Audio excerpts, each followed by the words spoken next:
ও সাদের কোকিলা রে তোর আগ ডালে বাসা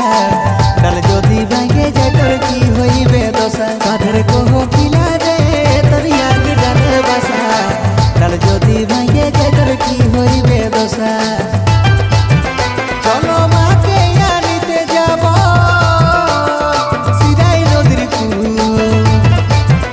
চলো মাকে আনিতে যাব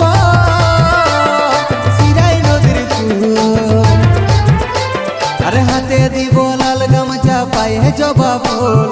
হাতে দিব লাল গামছা পায়ে জবা ফুল করবে ক্ষমা মাগো যদি হয়ে কিছু ভুল